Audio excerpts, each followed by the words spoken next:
5 March 2024. Just going to do a little video here, talk about my setup, getting a bunch of questions from people. So I went down, I bought a king lathe that's a 12-inch from center down by 18. It's called 12 by 18. This is mounted on a countertop table that my father-in-law had made, built Romanian tough. I've just got it up on some 4x4s to give it a little bit of height, easier on my back. But basically, this is what I've been making pieces with. This lathe cost 650 bucks down at KMS. I bought a set of chisels. They're all different tools, but for gouges and scrapers and shit like that. I like the look of these Sheffield Leland ones. They're mid to high quality, but really fun, easy to work with. I've since bought a filtration filter. It's a Rikon 62450. It's table mounted. It's got 3 settings. Can set it for 1, 2, or 4 hours or continuous. It just picks up a lot of the dust. So I picked that up at Lee Valley for 480 bucks. It's been a good pickup. Basically with my chisels, and then I use a DeWalt drill and different pieces.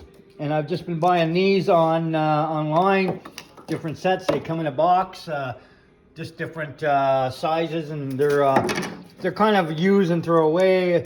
I keep them all because they're all different grits. This kind starts at 80 grit and goes up to 400, but as I beat them down, they're good for getting in nicks and cracks and gullies.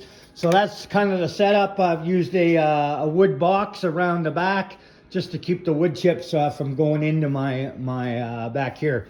Air compressor I already had in the shop, but I use it. Airline is hooked up. It's runs. It's good for blowing shit out. DeWalt chainsaw, and also my charging station here. Just some bits. Here is my kind of storage area for glues. This stuff sits in the fridge usually, but it's the CA that I always talk about. It's a thin and a thick, and then lots of wood glues. Basically, I use the isopropanol to wipe down the wood after sanding, pulls all the grain out, and then the Zinsser seal coat, which I'll go back and show in a sec. I do my own sharpening of the bits. Learning how to do that. I bought a jig, a couple jigs for my king lathe here, or on king 8-inch bench grinder. It's got 2 wheel settings and stuff, a nice little light. The jigs I can leave set up and set up my bevels. I've kind of got it set for 30 degrees on this one, and this one I use this in different positions, and I can play with it. I can play with it. People are asking about the sanding. I seal it with the Zinsser seal coat. I got this at Canadian Tire, 124 bucks. And I've used about that much on all my projects so far. So got lots left. All I do with that is dip a rag in it and wipe it on.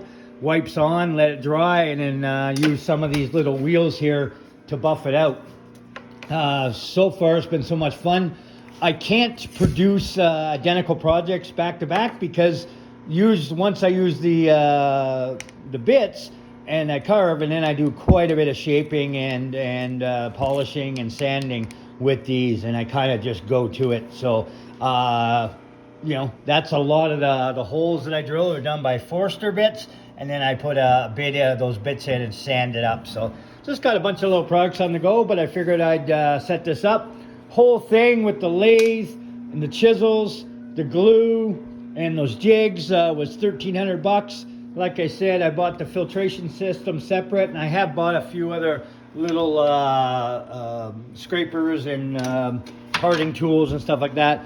Really, I'm just learning how to do it, learning what my tools do, and my video's all over the place, so I'll have to watch this to see if it even is worthy to post.